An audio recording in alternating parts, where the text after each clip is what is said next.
clavier souris et à l'emploi de programmes et de logiciels. Le passage à l'aide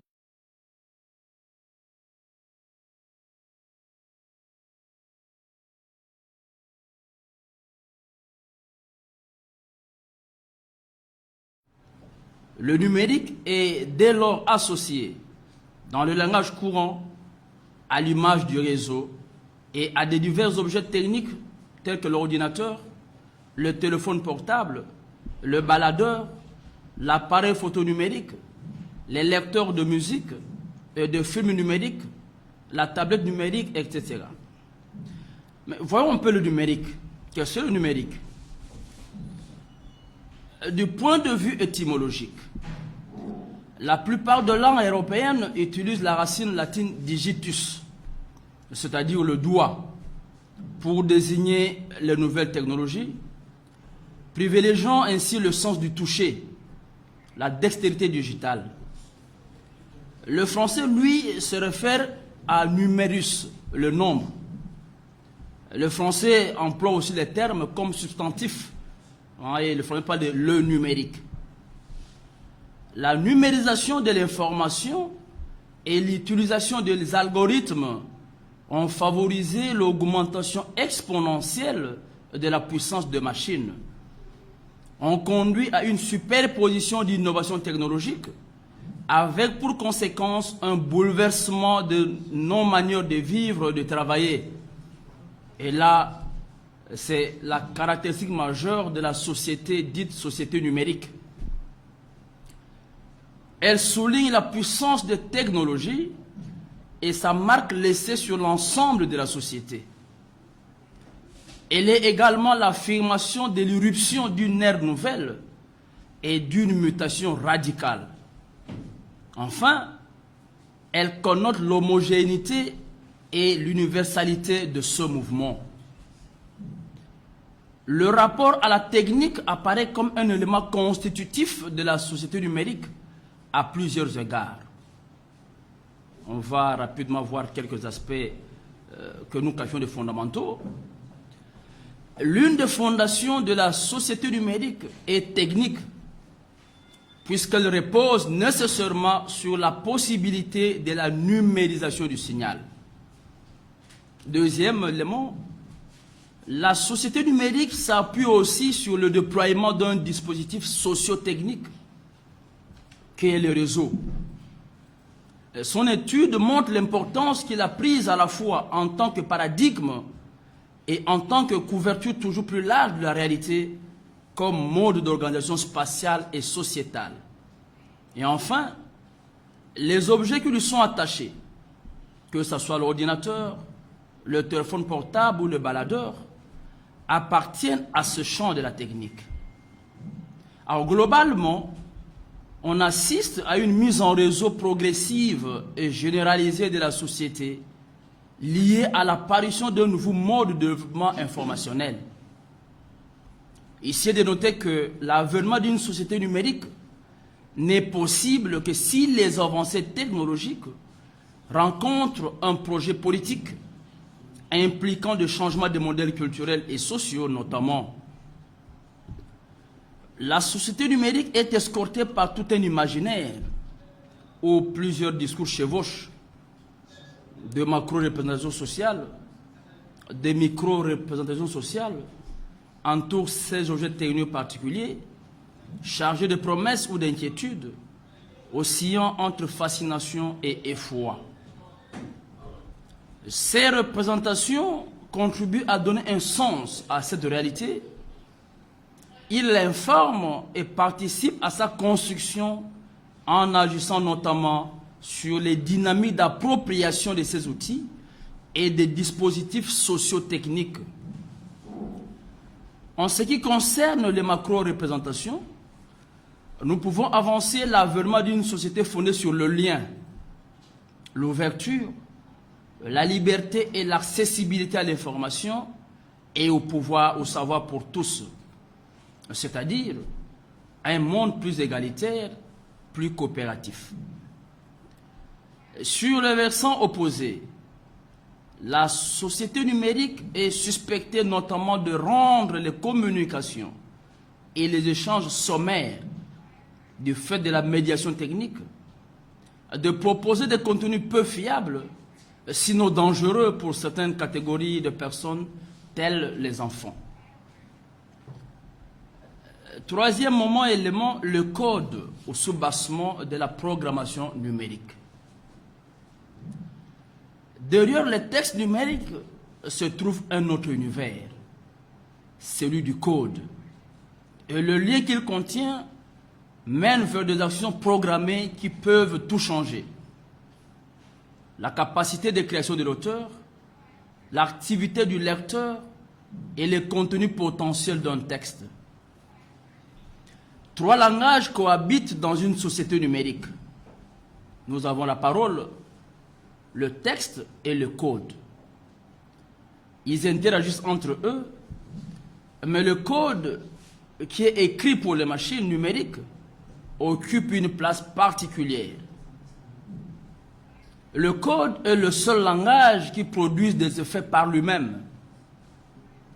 Le code est un langage qui agit dès lors qu'il est activé par un internaute ou par un programme. Ainsi, le clic sur un lien, l'enfoncement d'une touche, par exemple Enter, la mise en œuvre d'un logiciel sont autant de façons de donner la main au code qui va faire des calculs, afficher une page sur un écran, envoyer un message sur un réseau, etc. Ce qui distingue le code et sa place à part, c'est qu'il est pour le moment le seul langage commun aux humains et aux machines numériques.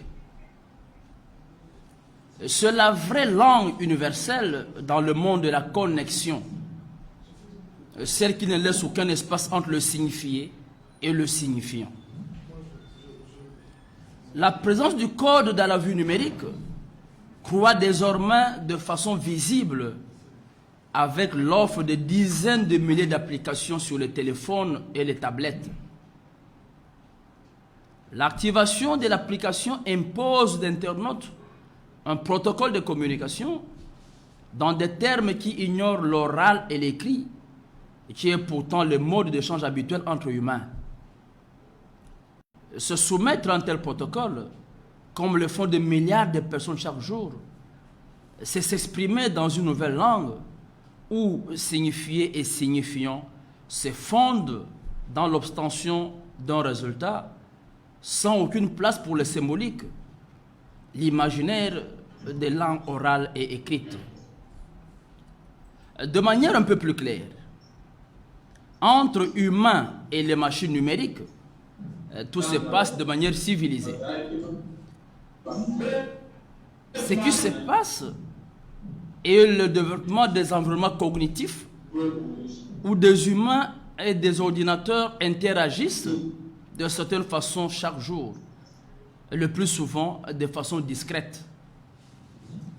Le code est le discours que les humains tiennent aux machines en s'exprimant dans le langage informatique, le seul qu'ils comprennent.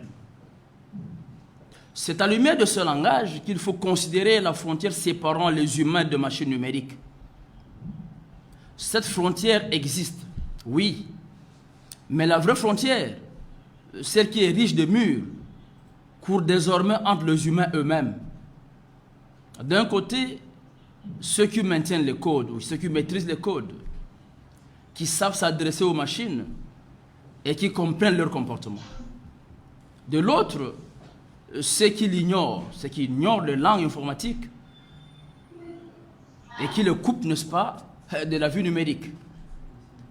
C'est cela que se donne aujourd'hui, ou c'est à cela que se donnent aujourd'hui les programmeurs et les développeurs, convaincus que la maîtrise du code, loin de confiner les gens à l'espace numérique, les projette, au contraire, au contact du monde entier. Alors le journaliste doit-il s'exclure de cet univers, lui dont le credo est la collecte, le traitement, la diffusion et voire la conservation des informations? Lui qui doit constamment définir ce que nous pouvons qualifier de présence connectée, c'est-à-dire une présence ubiquitaire, toujours et déjà en contact avec les autres, participant à l'instauration d'une culture de l'information en temps réel. La maîtrise de la programmation des applications mobiles tient à cette exigence de l'économie de l'attention, de l'économie du lien, que nous journalistes, que nous futurs communicologues sommes obligés, je dis obligés, de maîtriser. Voilà, ainsi dit, nous allons suivre l'intervention de l'expert Peter Ochudi, qui va nous dire concrètement le code, la programmation des applications mobiles, comment ça se passe, avec quel outil, avec quelle logique. Monsieur Peter, vous avez la parole. Merci, monsieur. Merci, monsieur le professeur. Alors, sans plus tarder, nous allons essayer de voir un peu ce qui est en fait l'initiation de la programmation des applications mobiles. Pendant les 3 premières sessions, nous avons tellement écouté des très bonnes interventions. Et au fait, là, actuellement, nous allons voir maintenant ce qui se passe derrière toutes les applications qu'on utilise. Hier, avec Afi Malungu, on a essayé de parler des réseaux sociaux. On a parlé de Twitter, on a parlé de Facebook, on a parlé de LinkedIn, on a parlé de... On a parlé également de la plateforme qu'on utilise actuellement. Même la plateforme là où nous sommes connectés actuellement, c'est aussi une application. Alors, spécialement aujourd'hui, nous allons parler des applications mobiles. Comme a indiqué le mot deal, et comme a expliqué monsieur le professeur avec son introduction qui est vraiment intéressante, parce qu'aujourd'hui, à l'ère où nous sommes là où nous sommes en train d'aller, tout migre au fait vers les mobiles. Actuellement, même les émissions, même les sites où nous consultons, tout le monde est connecté maintenant avec son téléphone mobile. Alors, il est question pour nous de savoir maintenant, en fait, derrière ça, qu'est-ce qui se passe. Vous pouvez peut-être vous dire que non, voilà, ben, nous, on est journaliste. On est chargé de l'information, communication et consorts. Qu'est-ce que nous, on a à foutre avec les applications mobiles? Pourquoi savoir ce qui se passe derrière? C'est vraiment important parce que déjà que parmi vous, il y a ceux qui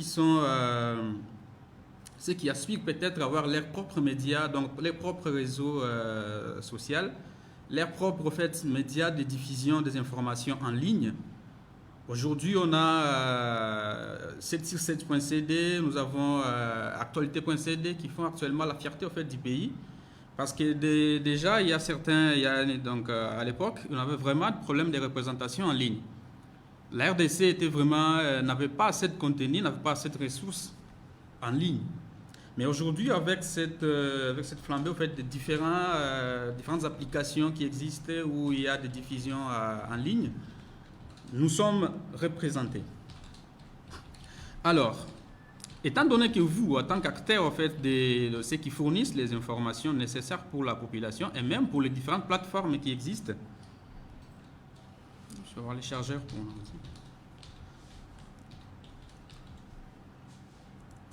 Même pour les différentes plateformes qui existent,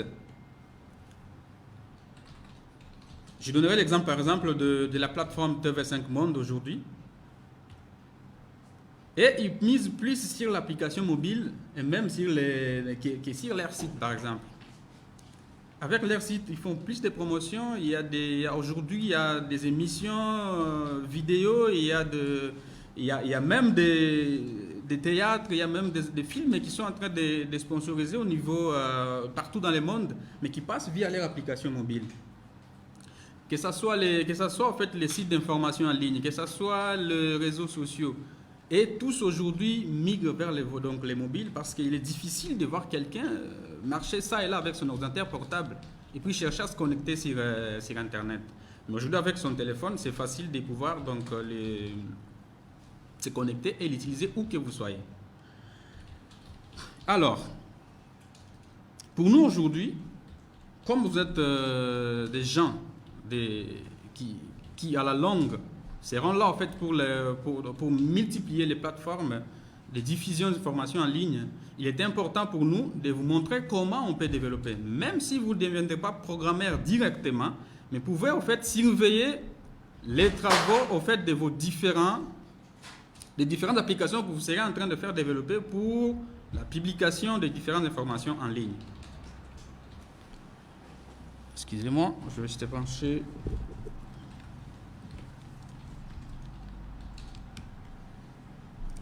C'est bon.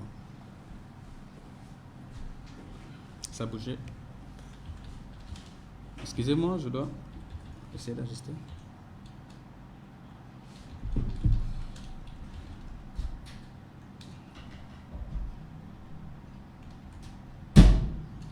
D'accord, merci. Voilà. Donc, je disais, vous serez peut-être appelé à surveiller même les travaux de vos différentes applications. Parce qu'aujourd'hui, si vous voulez atteindre donc un grand nombre de la population, là où nous allons, à la longue, avec même la diminution des prix des forfaits Internet, tout le monde sera appelé à utiliser un téléphone mobile, communément appelé téléphone intelligent, en anglais smartphone. Alors, si vous n'êtes pas représenté en ligne, si vous n'avez pas une application quelconque qui tourne en ligne, il sera difficile aux gens de pouvoir vous suivre ou essayer de suivre ce que vous faites au niveau donc, en ligne. Alors, pas seulement ça, que non savoir ce qui se passe sur les applications mobiles. Vous êtes des acteurs en fait. Donc, quand on parle de la communication, c'est que vous êtes des acteurs en fait, des gens qui sont exposés au grand public. Vous devez savoir en fait quelles sont les applications qui sont en vogue pour l'instant, quelle application que moi je dois faire. Donc, je dois faire le choix de quelle application pour mon projet, je dois faire le choix de quelle technologie, je dois faire le choix de quel système d'exploitation, quelle marque, quel modèle de téléphone que je dois utiliser pour atteindre un grand nombre de la population afin de diffuser son information correctement. Nous allons, dans ce cas maintenant, introduire notre module aujourd'hui intitulé « Initiation à la programmation des applications mobiles ». Je vais projeter mon écran pour ceux qui nous suivent sur les différents médias sociaux, sur les différents réseaux sociaux, personnellement sur la plateforme des conférences en ligne d'Internews, mais aussi sur Facebook, où nous avons aussi l'autre audience qui nous suit là-bas. Je vais projeter mon écran. Share my screen. OK.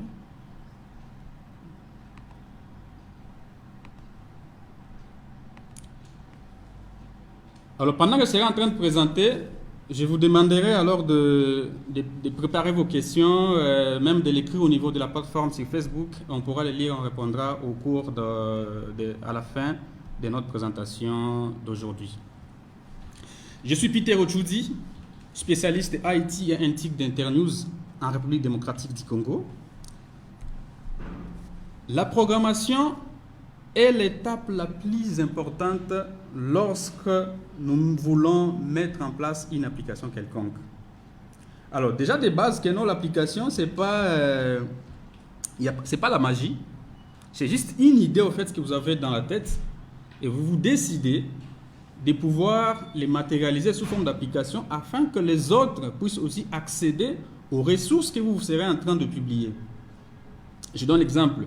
Aujourd'hui, lorsqu'on voulait organiser cette activité, cet événement, nous sommes dit que nous voilà, au fait, il y a des étudiants qui sont éloignés, en fait, qui sont éloignés. Il y a la Covid qui est en train de ravager le monde. Il n'y a pas moyen de réunir tout le monde. Qu'est-ce qu'on doit faire en fait pour réunir les étudiants? Nous sommes dit, bon, en fait, il y a déjà des applications qui existent. Il y a Facebook qui est là, il y a Twitter, il y a LinkedIn, il y a même YouTube qui existe. Chaque application aussi qui existe, donc par exemple Facebook et YouTube, a ses propres, ont ses propres constructeurs. Donc les gens qui les développent, il y a des personnes qui ont réfléchi comme nous, ils ont vu qu'il y avait un problème de partage d'informations, ils se sont décidés de pouvoir mettre en place des outils qui permettront en fait aux gens de pouvoir se connecter et partager les informations entre elles.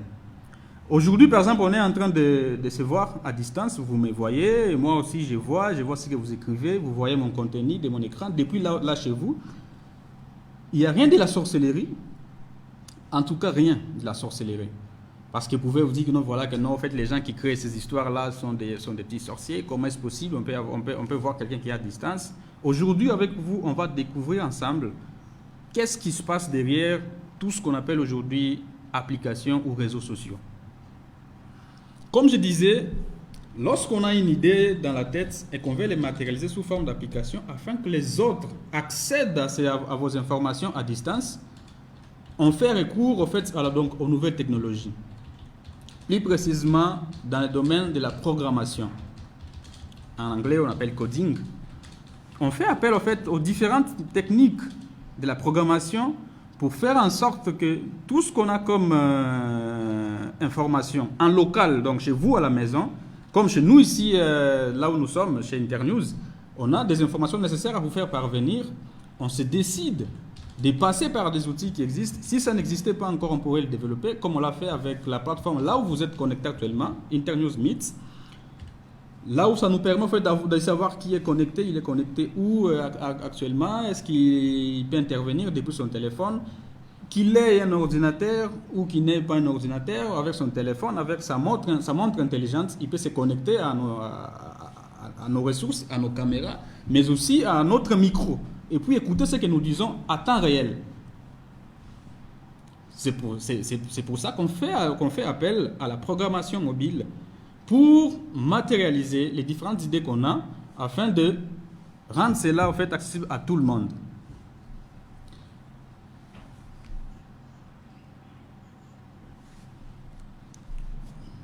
Alors, on a parlé de l'application mobile, voilà, donc création des applications mobiles. C'est quoi en fait une application mobile? Une application mobile n'est rien d'autre qu'un logiciel applicatif développé par un appareil électronique tel qu'un smartphone, une tablette, un écran, une tablette tactile, donc si on peut le dire, un téléphone mobile, un micro-baladeur intelligent, parce qu'aujourd'hui on a même des baladeurs intelligents qui sont connectés à Internet, de pouvoir accéder à partir de chez vous aux ressources qui sont enregistrées à temps réel dans votre micro-baladeur là. Alors, c'est une application qui est destinée à s'exécuter à ces différents outils qu'on a cités. Un téléphone intelligent, un micro-baladeur intelligent, une tablette numérique, une montre connectée. Si on développe une application mobile destinée à s'exécuter à ces donc une application destinée à s'exécuter à ces dispositifs, c'est ce qu'on appelle application mobile. Et on ne sait pas si vous avez compris, une application mobile est destinée à s'exécuter sur tout dispositif électronique qu'on peut se balader avec. J'ai donné l'exemple d'un smartphone. Aujourd'hui, nous tous, on parle d'Android, on parle d'iPhone. Ce sont des téléphones mobiles. Donc, quand on met en place une application qui va s'exécuter dans ces dispositifs-là, ça s'appelle application mobile. Au fait, ces applications ne sont pas seulement destinées à s'exécuter directement sur ces téléphones, sur ces dispositifs électroniques, mais ça passe aussi par ce qu'on appelle les systèmes d'exploitation. Ce qui permet que les téléphones puissent démarrer et qui permet aussi que l'application que moi et toi, ou vraiment toi tu pourras le développer à la longue, puisse s'exécuter et quelqu'un puisse voir cela. Pour que Facebook puisse arriver dans votre téléphone comme vous l'avez, vous arrivez, vous cliquez sur Facebook, il y a ce qu'on appelle un logiciel de base, une application de base que les constructeurs de chaque téléphone, de chaque dispositif électronique, tablette ou montre connectée, met en place pour permettre à tout ce qu'on va ajouter après, Facebook, Twitter, Internews Meet, tout ce qui existe comme application, de s'exécuter correctement et de faire les tâches que moi, développeur, toi qui es développeur à la longue, en devenir, pouviez mettre en place. Alors, c'est quoi en fait un système d'exploitation? Pour ceux qui lisent alors dans ma présentation au niveau de partout où vous retrouvez. En anglais, les gens parlent souvent OS, Operating System, en français, système d'exploitation, en sigle, comme je venais de dire, c'est un logiciel de base installé depuis l'usine. Lorsque un constructeur, je donne l'exemple de Microsoft, on va revenir sur tous les différents constructeurs qui existent au fait des téléphones mobiles. Lorsqu'un constructeur décide de créer son téléphone, sa nouvelle marque, aujourd'hui on a Tecno, Tecno qui fait rage, tout le monde a peut-être son Tecno actuellement. Quand Tecno décide de créer un téléphone, un nouveau téléphone, ou mettre un nouveau modèle sur le marché, il fait le choix d'un système, d'une application de base qui va tourner avec cette application, avec leur téléphone, et qui permettra donc après de pouvoir installer Facebook et les applications qui sont en cours de développement tous les jours dans le monde entier. Voilà. Il existe plusieurs types de systèmes d'exploitation. Dans le cadre au fait, de cette présentation d'aujourd'hui, nous allons nous atteler sur trois plateformes et trois systèmes que tout le monde, presque tout le monde connaît et presque tout le monde a utilisé au moins une fois dans la vie. Nous avons Android, parce qu'aujourd'hui même il y a des gens qui confondent, qui appellent tout téléphone qu'ils achètent sur les marchés, j'ai acheté mon Android. C'est pas vraiment Android. Android, en fait, c'est juste une application qui vient avec ce téléphone que vous achetez.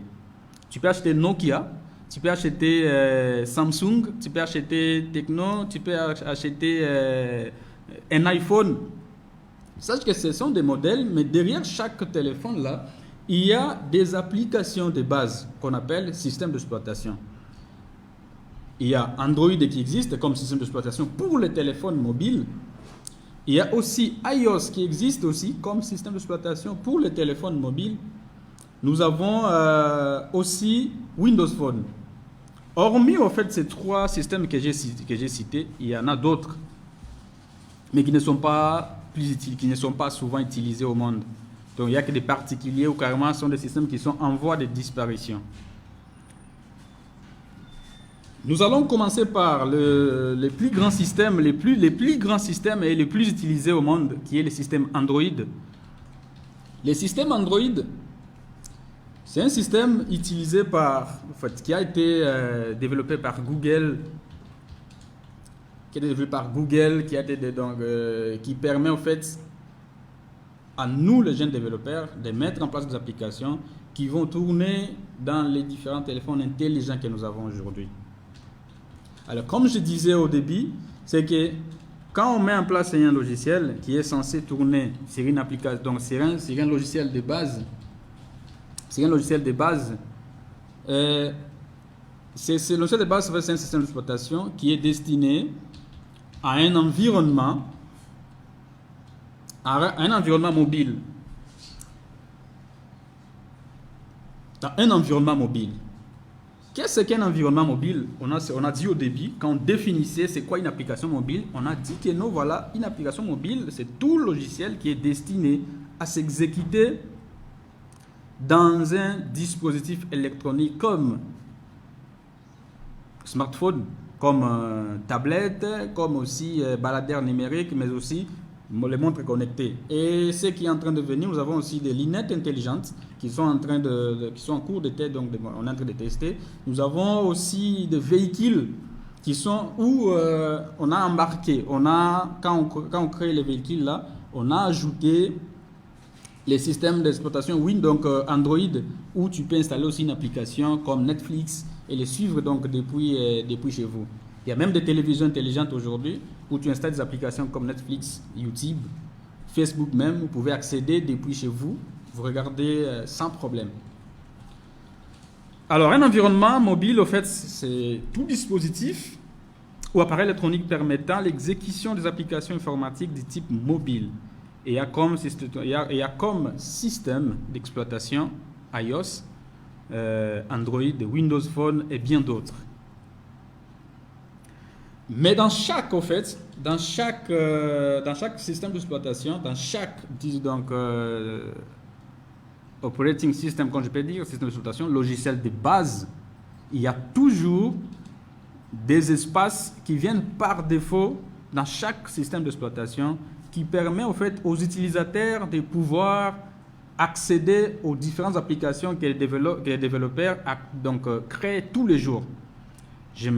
On se met aujourd'hui comme à la fin de cette séance, on se décide que non, on doit créer une application qui va nous permettre de rester en contact, de commencer à partager nos ressources entre nous, donc la communauté en fait, des étudiants qui, comme vous êtes là. On dit voilà, que les gens qui vont utiliser cette application sont ceux qui utilisent les téléphones Android. Alors nous, on crée ces applications. Comment les gens sauront que nous, on a développé une application? Il faut les mettre quelque part où tout le monde peut y accéder et les télécharger sans problème. Télécharger, c'est-à-dire quoi? Récupérer les contenus qui est en ligne et les stocker dans votre téléphone ou votre téléphone en local et puis l'utiliser sans la connexion Internet. Alors ça s'appelle des boutiques en ligne de chaque système d'exploitation. Pour Android, nous avons Google Play Store par exemple. Pour iOS, nous avons App Store. Pour Windows Phone, nous avons Windows Phone Store. Ou moi, développeur, toi, développeur en devenir ou qui est déjà développeur, vous créez votre application, vous les prenez, vous les mettez en ligne dans cette boutique et tout le monde peut les télécharger, soit gratuitement, soit moyennant quelque chose pour permettre afin que l'entreprise, en sorte que l'entreprise ou les développeurs puissent vivre. Parmi les environnements, je disais tantôt, il y a des tablettes tactiles, nous avons des smartphones, nous avons aussi des smartwatches. J'ai parlé aussi des télévisions intelligentes, j'ai parlé également des lunettes intelligentes qui sont donc capables au fait de visualiser des informations de manière intelligente. Il existe plusieurs fabricants de ces histoires-là. On peut se dire que non, aujourd'hui au Congo, il y a le président de la République, Félix Tshisekedi, qui cherchait au fait à faire venir ou avoir une entreprise de fabrication de téléphones mobiles ici au niveau du pays. On a entendu que nous, voilà, il y avait un jeune Congolais qui avait l'idée de commencer à construire des téléphones ici au Congo. Il s'est dit que nous, voilà, en fait, moi, je vais commencer à créer, à mettre en place ou à créer des téléphones ici au Congo.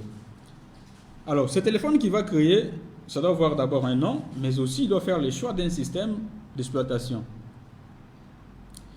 Parmi les téléphones ou les modèles qui existent déjà, pas Android, comme vous dites que non, voilà, j'ai acheté mon téléphone Android. Nous avons par exemple la grande firme américaine Apple qui développe ou qui crée aujourd'hui, qui fabrique le téléphone iPhone que nous utilisons. Nous avons Google. Les gens connaissent Google comme moteur de recherche où ils partent faire des recherches. Mais Google crée aussi des applications. Mais il est aussi propriétaire du plus grand système d'exploitation, les plus utilisés dans les mobiles, qui est Android. Nous avons Microsoft, que presque tout le monde connaît. Il connaît Bill Gates, celui qui a créé Microsoft. On l'a étudié même à l'école.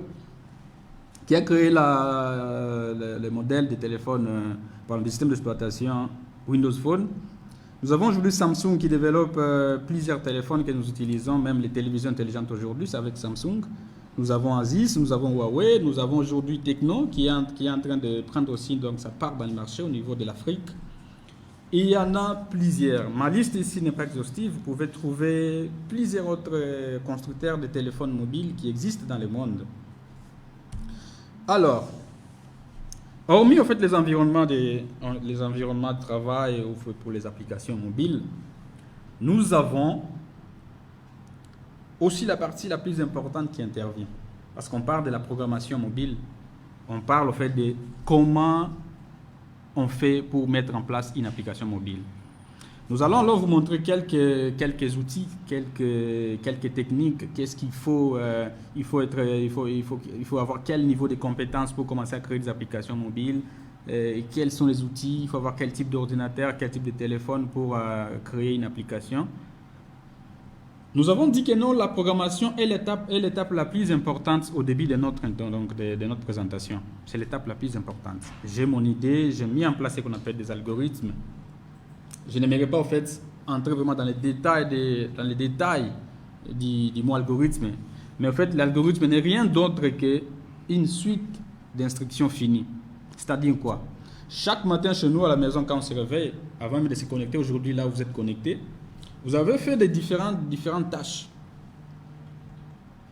Alors tout ça en fait, ce sont des instructions en fait que donc vous prévoyez en fait d'exécuter. Quand vous réveillez, quand vous étiez hier dans la nuit, vous avez décidé que non, voilà, demain je ferai telle chose. Quand je me réveille, je vais faire telle chose, telle chose, telle chose, telle chose. Vous appelez cela programme. je fais mon programme pour la journée de demain. Je programme ma journée. C'est aussi pareil. Alors, si vous vous dites que non, voilà, pour ma journée de demain, je ne vais pas en tout cas travailler, je veux qu'il y ait quelque chose, une application qui va s'exécuter qui va exécuter mes tâches de manière automatique. C'est-à-dire, tu te dis par exemple que non, quand je me réveille, je dois brosser les dents. Tu dis, voilà que non, en fait, moi, je n'ai pas envie de me lever de mon lit et puis aller récupérer ma brosse à dents.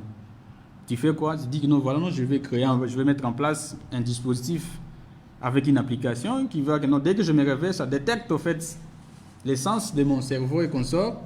Ça permet en fait à ma brosse, qui est maintenant une brosse électronique, parce que c'est un dispositif électronique, que ça se soulève automatiquement et puis ça vient et ça s'installe en fait ça, donc, du côté de ma main et je peux brosser les dents. C'est possible. Mais l'ensemble en fait, de tout ce que vous prévoyez comme tâche à exécuter les matins, se réveiller, brosser les dents, prendre son petit déjeuner, activer les forfaits Internet, se connecter sur la plateforme, donc s'inscrire sur la plateforme d'Internews, se connecter et commencer à suivre. Ce sont des tâches. Et pour nous en programmation, c'est ce qu'on appelle des instructions. On dit que non, voilà, notre application va faire telle chose, telle chose, telle chose, telle chose. Ça, on l'a écrit sur papier. En d'autres termes, c'est au fait déjà ce qu'on appelle l'algorithme, une suite d'instructions finie. Mais pas finie tout court, mais qui est destinée en fait à résoudre un problème donné. On avait un problème de se connecter à vous à distance.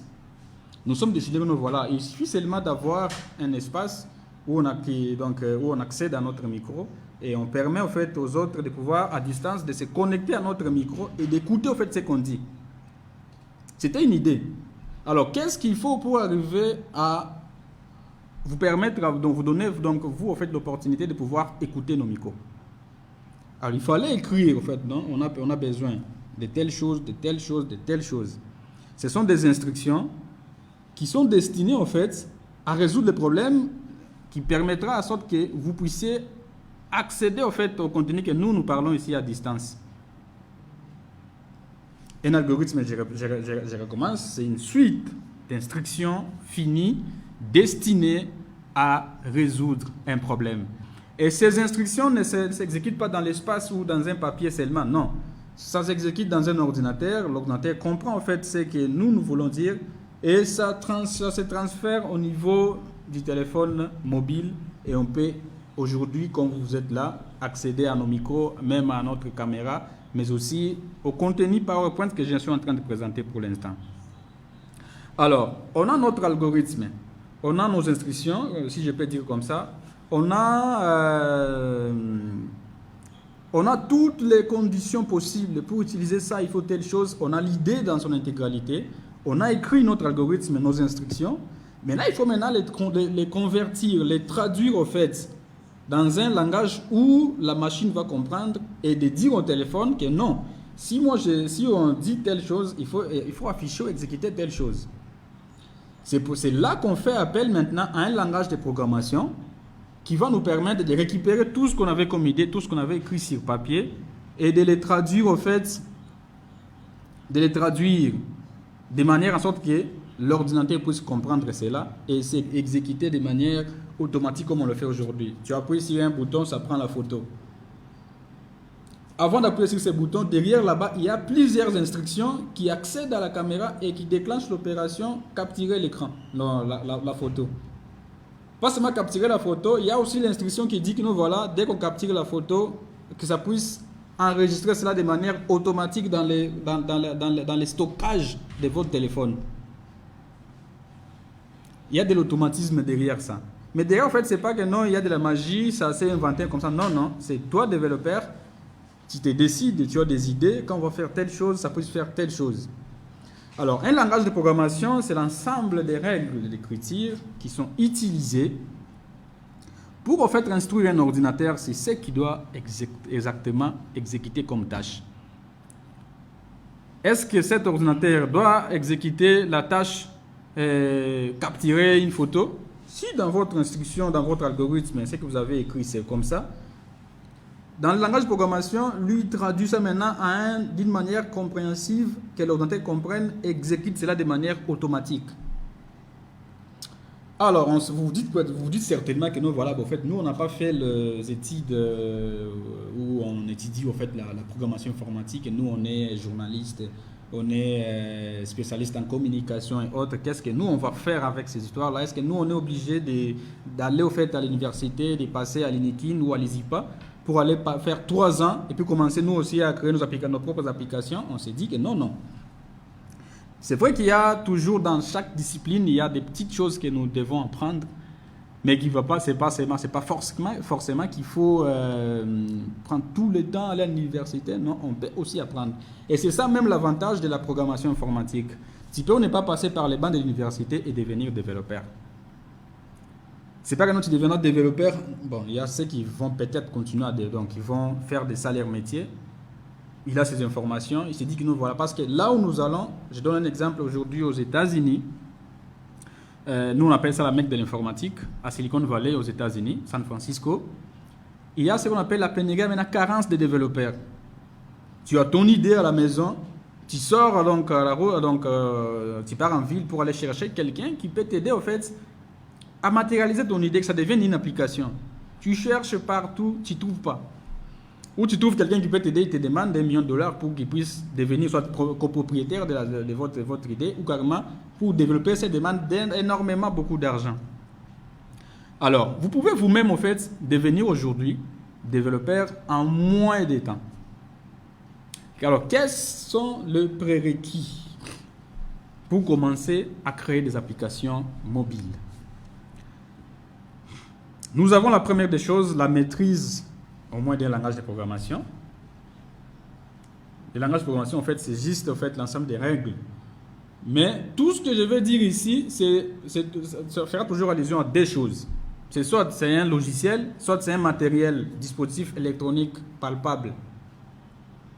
Parce que même derrière tout ce que nous avons, le véhicule, donc tout ce qu'on a, les trains, les avions, il y a toujours des petits logiciels qui tournent là pour faire fonctionner chaque chose.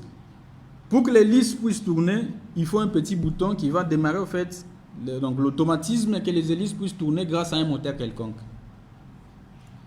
Alors, il faut maîtriser au moins le langage de programmation. Il existe plusieurs langages de programmation pour créer des applications mobiles. Mais ne vous en faites pas, il y a des modules connexes par rapport à tout ce qu'on va faire ici. On vous partagera les manuels. Il y a des modules connexes pour chaque langage de programmation qui existe. À part en fait maîtriser au moins un ou plusieurs, si vous êtes fort, c'est plusieurs langages. Ça peut vous prendre 1 mois pour maîtriser les premiers langages, mais dès que vous avez la maîtrise,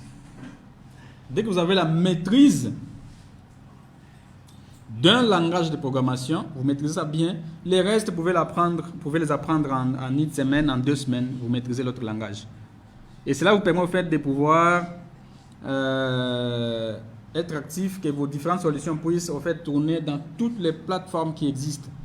Que ce soit dans un iPhone, ton application s'exécute. Que quelqu'un puisse avoir un techno qui utilise Android, ça s'exécute. Quelqu'un puisse avoir un smartwatch pour RIM aujourd'hui, pour Samsung et consorts, pour iPhone, ton application s'exécute. Alors chaque système d'exploitation, a aussi ses propres langages de programmation qui permet en fait de pouvoir convertir ton idée à une application mobile. Hormis le langage de programmation que tu dois au moins apprendre, nous avons ce qu'on appelle les bases de données. C'est pas de la magie. Et aujourd'hui, en fait, quand vous allez sur Facebook, vous lancez Facebook et vous trouvez donc les contenus que vous avez partagés il y a de cela 5 ans, ça est toujours là. Vous voyez vos anciennes photos, parfois vous rigolez, non mais waouh, j'étais encore jeune ici, j'étais ça, j'étais ceci quoi. Ces histoires-là ne sont pas dans votre téléphone. Aujourd'hui, pendant que vous déambulez, vous marchez ça et là dans les véhicules, on vous vole le téléphone. Mais quand vous achetez un nouveau téléphone, vous installez encore l'application Facebook, vous connectez, vous trouvez toujours qu'il y a vos contenus. En fait, ces contenus-là sont stockés quelque part. C'est comme par exemple, vous êtes là, vous avez des informations dans votre tête. Vous pouvez dire à quelqu'un que non, voilà, messieurs, pour faire telle chose, comme moi je vous dis aujourd'hui, pour créer l'application, il faut maîtriser au moins le langage de programmation. Vous allez et vous oubliez cela. Moi qui a toujours l'information, je ne disparais pas. Je suis là et je peux revenir, vous pouvez encore revenir et trouver la même chose. C'est stocké quelque part. C'est-à-dire quoi? J'ai pris ta photo, toi tu m'envoies ta photo, comme vous avez fait avec la plateforme d'Internews. Vous vous êtes inscrit, vous m'avez envoyé votre identité, tout. Vous dites non, voilà ce que vous pouvez garder pour moi ces histoires ici. Comme vous avez votre téléphone mobile là actuellement, comme vous avez aussi votre ordinateur, vous avez ce qu'on appelle les disques durs. Oh, vous avez votre carte mémoire. Quand vous achetez un téléphone, on dit non, voilà c'est combien de gigas? C'est 32 ou c'est 16 gigas? C'est dire non, voilà que moi je veux un téléphone qui a au moins 280 gigas. Pourquoi en fait avoir un téléphone qui a 280 gigas? Parce que vous avez tellement de photos que vous prenez, vous voulez les stocker. Alors, pour dire que nous vous dites, non, voilà, en fait, si il avait comme volé mon téléphone, je vais tout perdre. Tout ce que j'ai comme données, photos. Alors, vaut mieux que je donne à quelqu'un, qui va garder pour moi, et à chaque fois que j'aurai besoin de ces informations, je peux toujours trouver mes informations. Là où vos informations partent, c'est dans un autre ordinateur, comme votre ordinateur que vous utilisez, comme votre téléphone. Ça part, c'est stocké. Mais la seule différence, c'est qu'il y a encore l'autre application qui permet que lorsque vous allez demander vos informations, que vous puissiez toujours trouver cela. Lorsque vous allez demander vos informations grâce, normalement, à Internet, vous pouvez trouver vos informations. Il y a aussi un petit langage qui vous permet, quand vous allez sur Google, vous tapez toujours, vous arrivez là, vous dites que non, voilà, communication. Ou c'est quoi le marketing digital? Vous tapez seulement.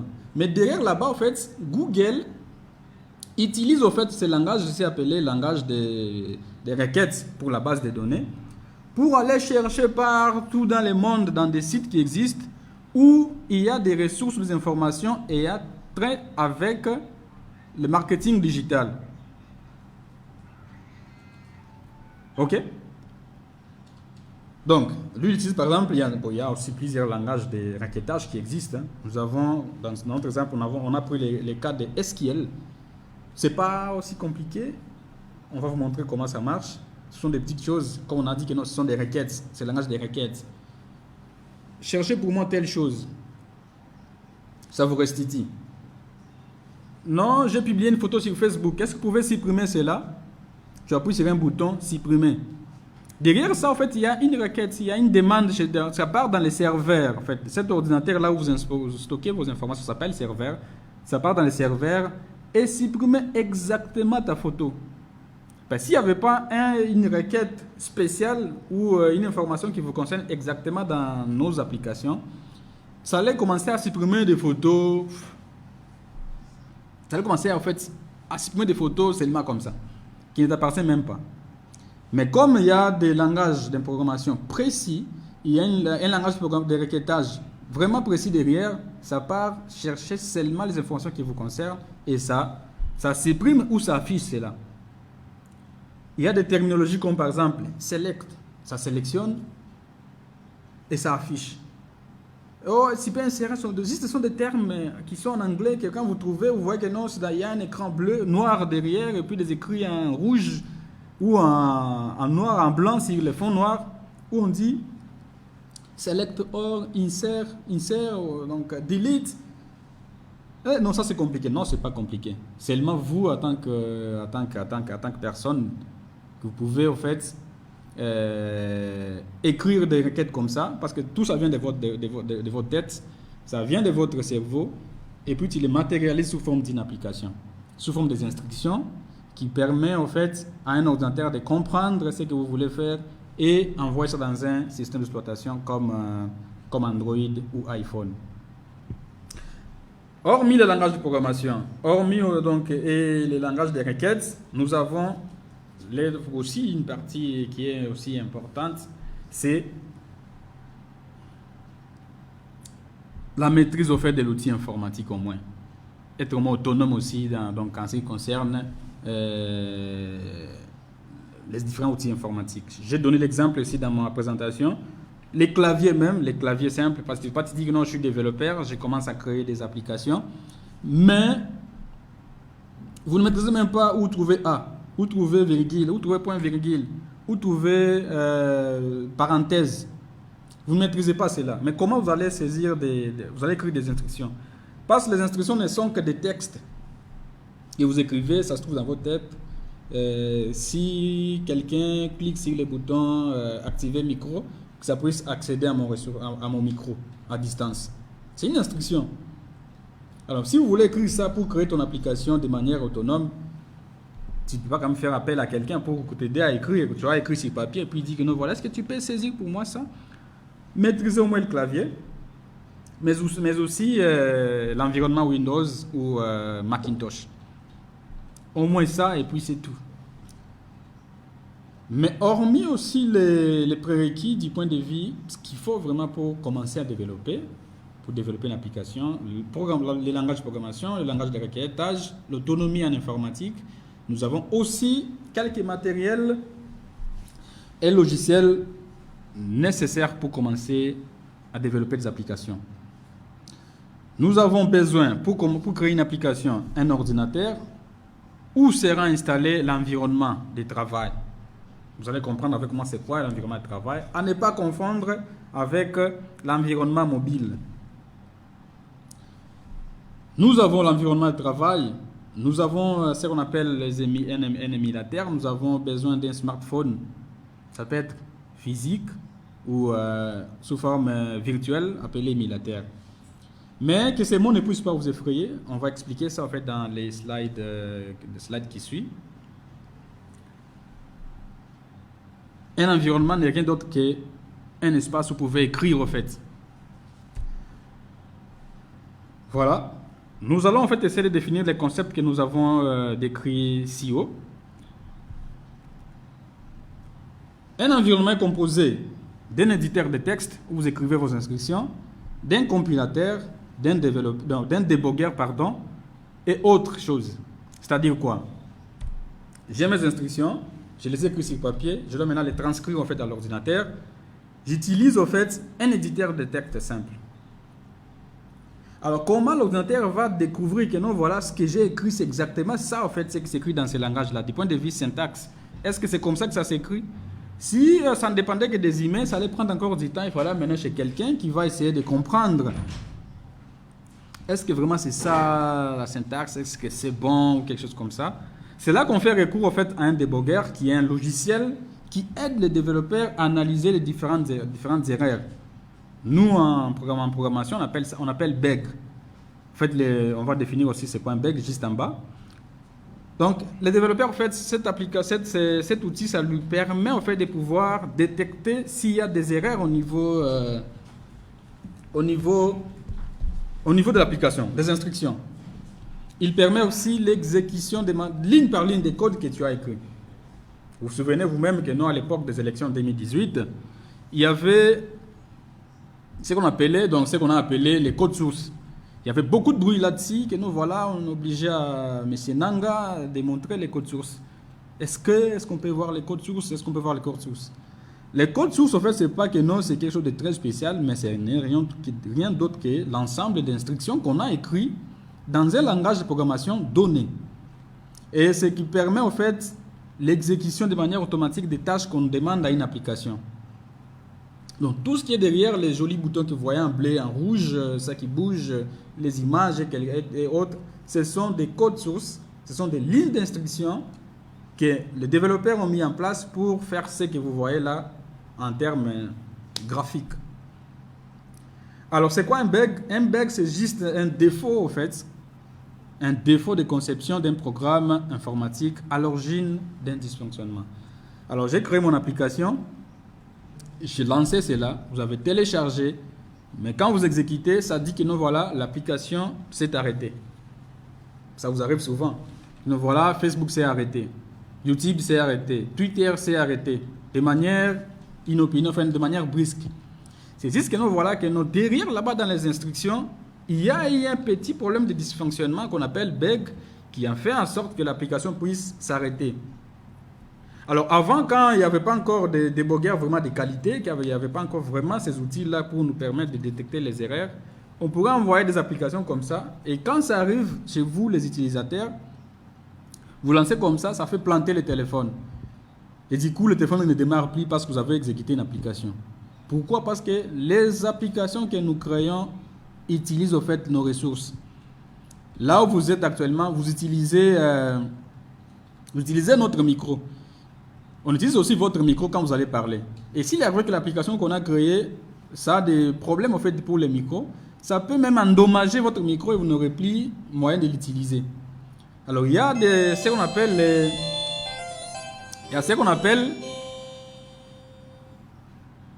il y a des instructions qu'on ajoute au fait dans les codes pour dire que non, voilà, au cas où l'application n'est pas compatible avec les micros de l'utilisateur, que l'application puisse se fermer au lieu de toucher au système.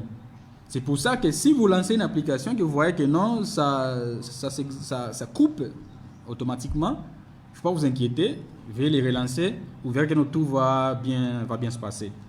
Nous avons ce qu'on appelle le compilateur, qui est un programme qui transforme en fait des codes sources en code objet.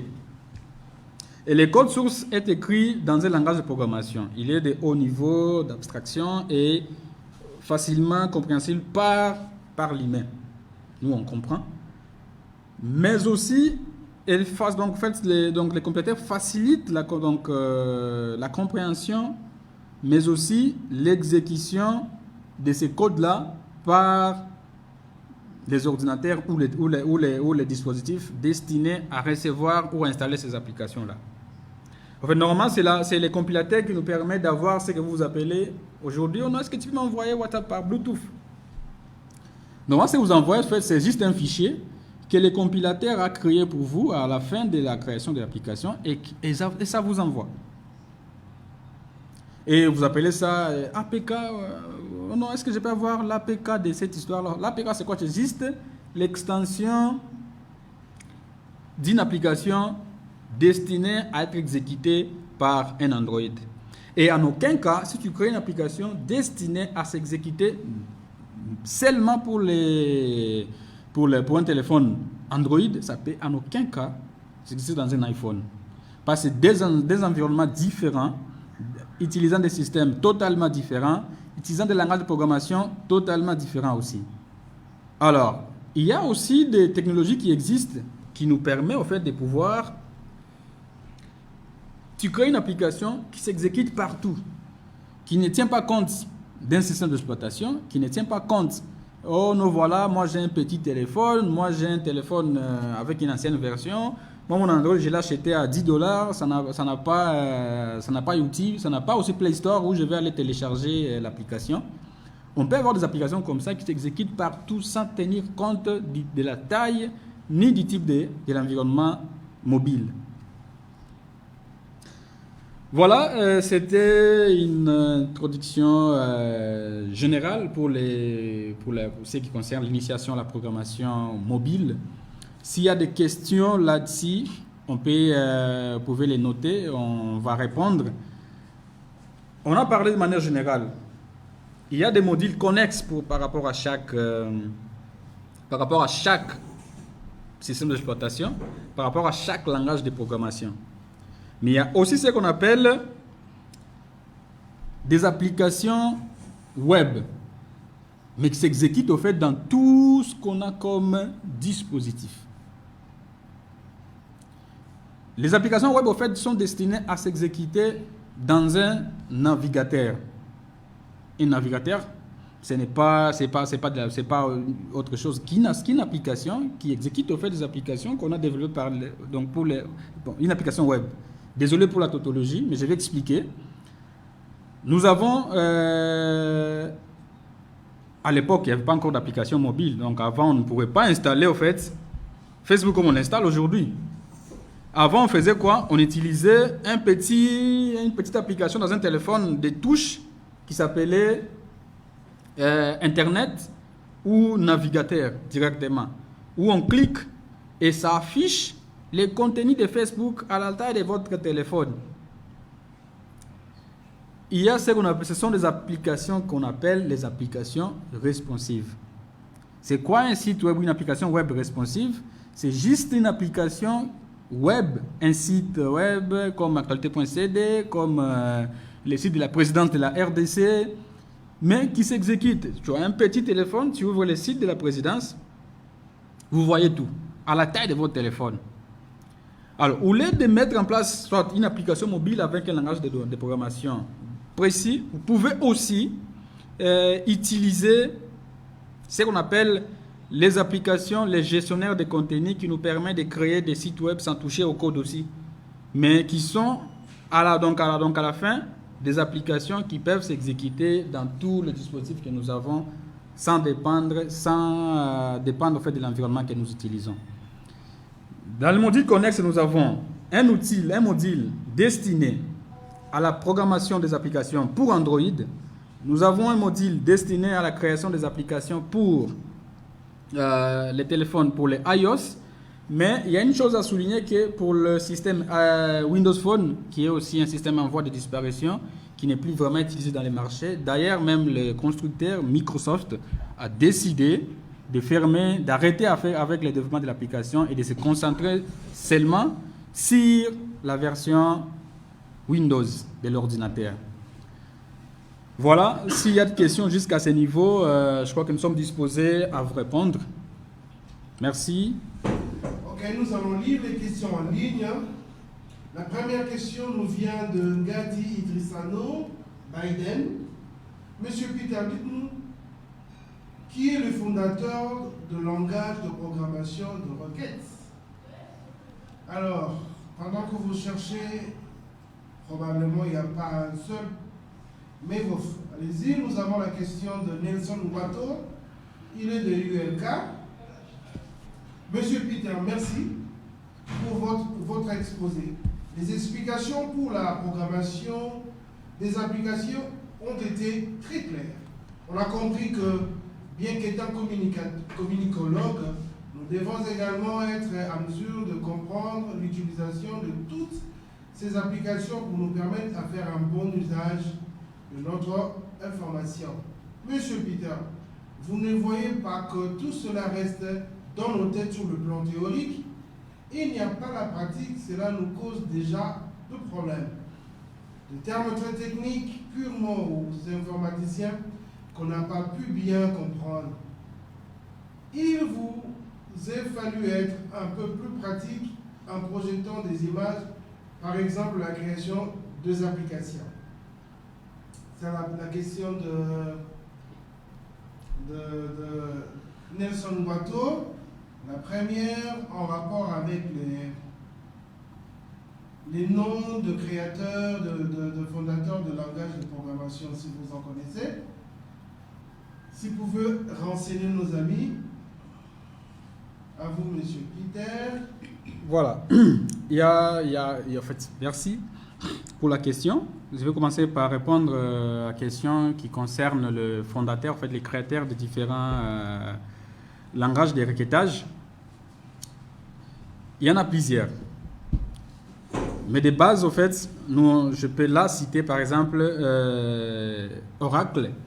Oracle, en fait, c'est parmi en fait les grands, en fait, les grands qui a développé ce qu'on appelle RGBD.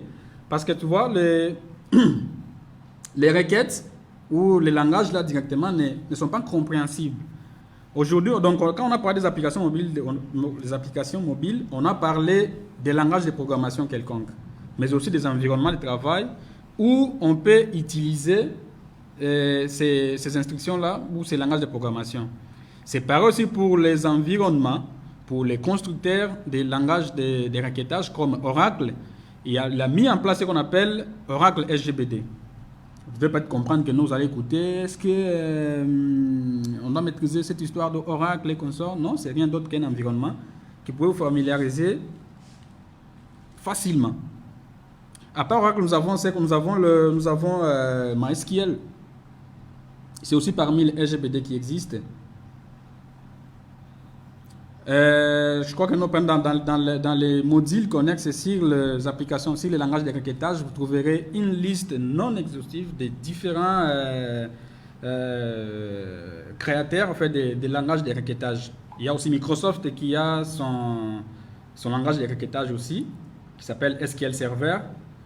J'ai cité Oracle, j'ai cité MySQL, il y en a plusieurs. Ce ne sont que des applications que vous pouvez apprendre dans une formation quelconque et vous comprendrez cela. Sur la question d'être pratique, le temps nous fait défaut. Là, je crois qu'il nous reste presque 30 minutes. Je ne sais pas si le modérateur peut nous permettre au moins de faire une petite projection. En attente de vos questions, M. Peter doit prendre 5 à 6 minutes sur répondre techniquement directement au projetant. Oui, alors là, je vais peut-être essayer de changer d'ordinateur. Je vais utiliser un ordinateur qui est trop technique. Là, j'ai projeté avec un ordinateur normal. Je vais peut-être prendre mon ordi et puis je vais vous projeter. Donnez-moi quelques minutes. Voilà.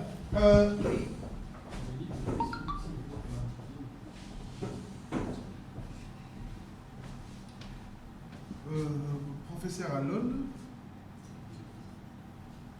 vous avez quelque chose à ajouter dans l'intervention de Peter? Quoique c'est un peu plus technique que d'ordinaire, mais moi je pense qu'on a un avis à émettre en tant que scientifique dans ce que Peter a dit. Oui, évidemment. Ce que l'expert Peter dit et l'intervention, le souci de Ngwato, c'est vrai, le souci est justifié, mais vous savez, dans une séance pareille, il est difficile de tout maîtriser. À ce premier moment, comprenez la logique de la programmation des applications mobiles, mais je t'encourage de chercher des centres de formation, pour un peu plus d'application. Ben, c'est très bien pour maîtriser ça parce que de toutes les façons, vous venez de le comprendre, qu'aujourd'hui, pas forcément le fait que vous êtes en communication, mais en tant que citoyen congolais, nous devons participer dans ce société numérique. On ne doit pas être comme observateur et subir, non, nous devons participer. Nous devons tout faire, on va en parler, n'est-ce pas, pour réduire ce qu'on appelle la fracture cognitive, le cas de connaissance. Et cette réduction de la fracture cognitive ne peut se faire que par notre participation, et cette participation suppose la maîtrise de ces fonctionnalités. Nous devons chercher ces informations. Il y en a, ça existe. Inscris-toi, forme-toi, mais moi à ce niveau ici, je pense, tu pourrais profiter, n'est-ce pas, de ces informations, combien importantes, pour te rendre compte de l'existence de ces possibilités, de ces ouvertures-là, n'est-ce pas, pour t'élever. Ça va beaucoup t'aider en tant que communicologue. Je vous assure, nous sommes beaucoup de communicologues pour maîtriser, mais aussi, n'est-ce pas, avoir des idées. Demain, tu es chargé de communication quelque part, il ne faut pas toujours attendre de faire ta proté. Toi-même, déjà, avec cette formation-là, tu peux penser, tu peux proposer, n'est-ce pas, d'applications à appliquer dans votre organisation. Merci beaucoup, professeur, pour les lumières que vous apportez à nouveau. En fait, je voudrais insister sur ce que M. Peter a dit tout à l'heure. Nelson Ngwato a très bien compris l'importance qu'il y a pour un communicologue de pouvoir maîtriser les réseaux, les outils actuels de diffusion de l'information, c'est-à-dire les nouvelles technologies. Mais je voudrais aussi insister, parce que les nouvelles technologies actuellement sont en train d'influencer chaque jour notre vie. Hier encore, j'ai cogité par rapport à la session d'hier. Quand je suis rentré à la maison, je me suis dit, un tweet de 2 phrases dites dans la salle ovale de Washington, écrites là-bas. Deux phrases, peut-être une phrase, mais après l'économie Nasdaq, Dow Jones, CAC 40, Hang Seng, il y a de fluctuations. Alors qu'avant, il fallait que les gens se mettent en conférence de presse et que l'on fasse, les politiques fassent des grandes annonces et après on voyait les fluctuations dans le système. Mais là, avec un seul tweet, une phrase de M. Trump, le cours du marché bouge. D'où l'importance pour vous, communicateurs, Si vous attendez, par exemple, que le président américain parle dans une conférence de presse réunissant tous les partenaires d'organes de presse, des professionnels d'information, mais vous serez en retard parce qu'il a déjà dit à 1h du matin, il a écrit tout ce qu'il a écrit en une phrase. Donc, et l'information circule, ne s'arrête pas qu'aux États-Unis, arrive partout au monde.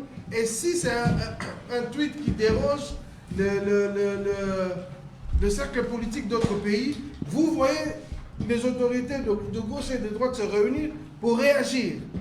Donc, il y a des bonnes raisons pour que vous, communicologues, de pouvoir maîtriser les technologies, de pouvoir maîtriser ces genres de choses, parce que cela revêt une très très grande importance dans le secteur qui est le vôtre. Et l'autre aspect que j'allais dire, c'est aussi maîtriser la sécurité.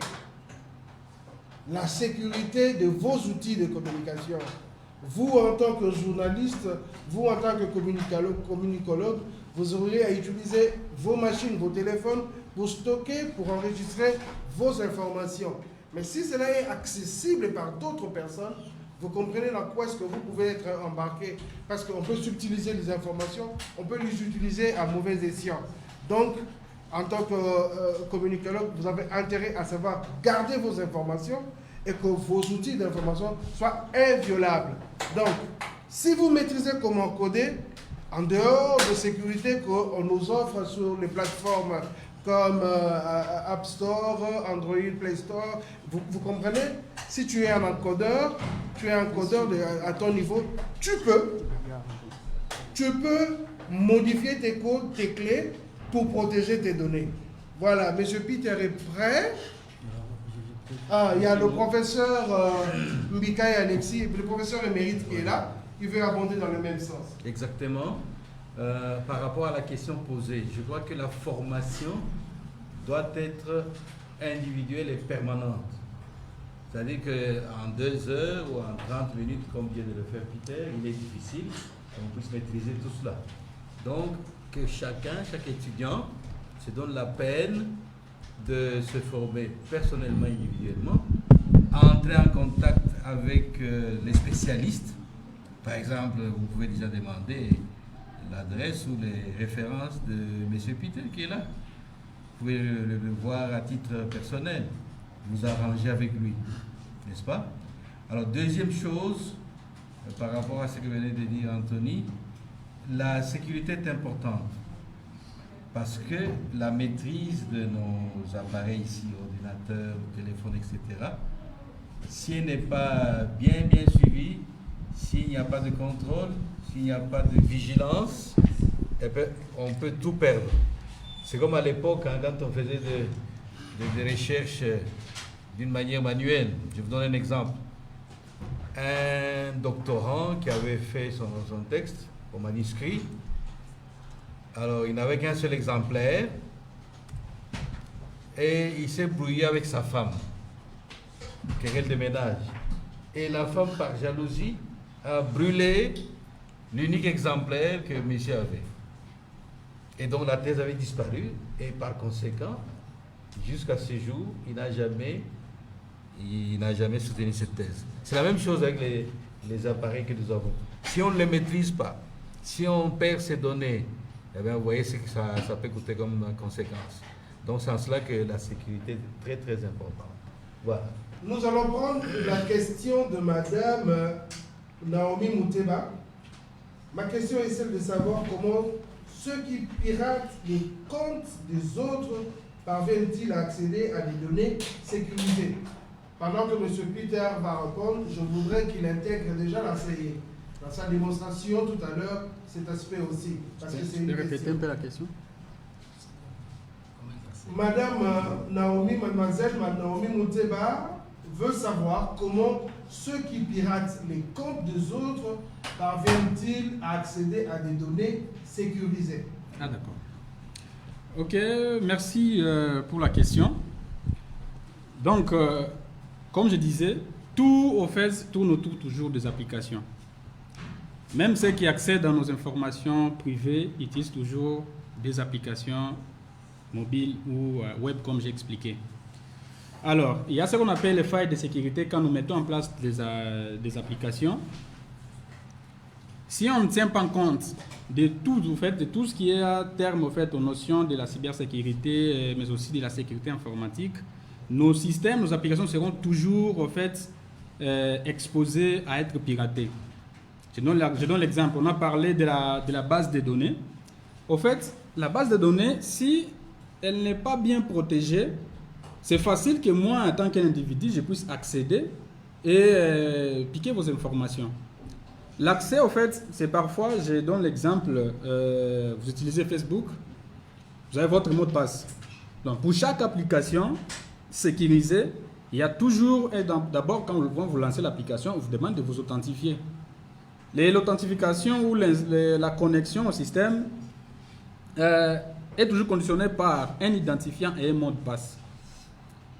Déjà que moi, quand je mets en place mon application, je vous donne, au fait, les pouvoirs de pouvoir sécuriser toi-même ton espace de travail. Parce que moi, mon côté, quand j'ai créé mon application, j'ai dit, au fait, avant que quelqu'un accède à l'espace de mon client, que je veux, quand je crée l'application, qu'il puisse d'abord mettre un identifiant, ce qu'on appelle généralement le nom d'utilisateur ou l'adresse mail, et puis mettre un mot de passe. Si déjà que vous, quand vous créez votre compte, et le mot de passe déjà est un mot de passe faible, moi, à mon tour, je peux rien faire parce que tu m'as donné déjà l'accès. Tu as donné l'accès. Quand tu donnes les mots de passe, nous, on sait que non, c'est ton mot de passe à toi et quelqu'un peut accéder. Mais aujourd'hui, au fait, avec la notion de la sécurité informatique et la sécurité numérique qui est en train de prendre de l'ampleur aussi, parce qu'il y a eu tellement de piratage des différents comptes, même Facebook est encore dans les lots aujourd'hui, même donc vous avez entendu Yahoo, mais aussi les différents services, des messageries qui existent, ils sont en fait, c'est d'être piratés toujours. Pourquoi? Parce qu'ils laissent en fait les portes ouvertes aux différentes applications. Aujourd'hui, je vais par exemple vous présenter une application très sécurisée, déjà depuis sa création. Ça s'appelle ProtonMail par exemple. Les développeurs se sont mis en place, l'entreprise ProtonMail, ils ont créé une application, mais qui ne donne pas la possibilité à quelqu'un de pouvoir réinitialiser son mot de passe. Donc, vous créez votre mot de passe, mais même vous, les propriétaires, on ne vous donne pas le pouvoir de pouvoir réinitialiser le mot de passe. Parce qu'on n'est pas sûr que non, c'est vraiment vous qui cherchez en fait, à réinitialiser le mot de passe. Parce qu'on peut vous donner l'autre possibilité de pouvoir récupérer les mots de passe. On dit que non, voilà, mettez votre numéro de téléphone.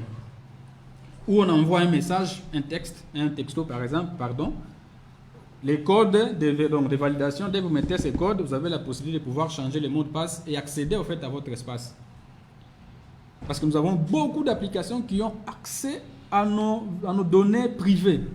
Disons le Facebook, c'est là où donc, la majorité, une grande partie de la population expose leur vie. Facebook a presque toutes les informations nous concernant. Et si quelqu'un déjà accède à ton compte Facebook, c'est qu'il a toutes les informations possibles. Proton, lui, ne donne pas la possibilité de le faire. Je donne l'exemple aujourd'hui de l'application comme Signal pour les chats, les services de messagerie électronique instantanée. Signal est comme WhatsApp, mais lui aussi, quand il développait, le développeur était un peu vigilant en créant l'application. Il dit non, voilà, pour moi, en fait, je ne permets pas les captures d'écran, par exemple, quand je crée mon application. S'il y a une information, que non, quelqu'un veut, j'ai envoyé un message à quelqu'un, ou là qu'il copie et transfère, il n'est pas en mesure, il fait quoi? Il capture. Et il peut partager ses restes dans son téléphone. Et si déjà que non, moi, développeur, avisé en matière de sécurité numérique, je dis que non, pas question, moi, je bloque cela. C'est possible, c'est juste une fonctionnalité, une instruction que vous pouvez ajouter qui bloque si quelqu'un combinait les deux touches qu'on utilise souvent pour capturer l'écran et que ça refuse.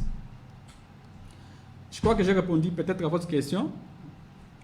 Techniquement, je crois que c'est ce que j'ai répondu, vous pouvez signaler. Mais je vais revenir en fait sur la suggestion de notre ami qui demandait si on pourrait faire un petit test. Je parlais qu'il y a un module connexe sur la création des applications mobiles qui tournent sur Android. Normalement, ça s'appelle le système Android, système d'exploitation, ce n'est pas un téléphone. Alors, nous avons parlé de l'environnement de travail. Et pour créer une application Android, nous avons besoin d'un environnement qui est appelé, qui s'appelle Android Studio. Que moi je vais projeter, je vais le projeter très rapidement. Je les projette. Voilà. Je crois que d'ici peu, vous aurez accès à mon écran, application spécifique. Voilà. Voilà. Dès que vous avez accès à mon écran, vous pouvez faire signe, en levant même la main au niveau de la plateforme. Sur Facebook, oui, vous pouvez. Donc, attendez. Sur Facebook aussi, vous pouvez voir ce que je fais sans problème.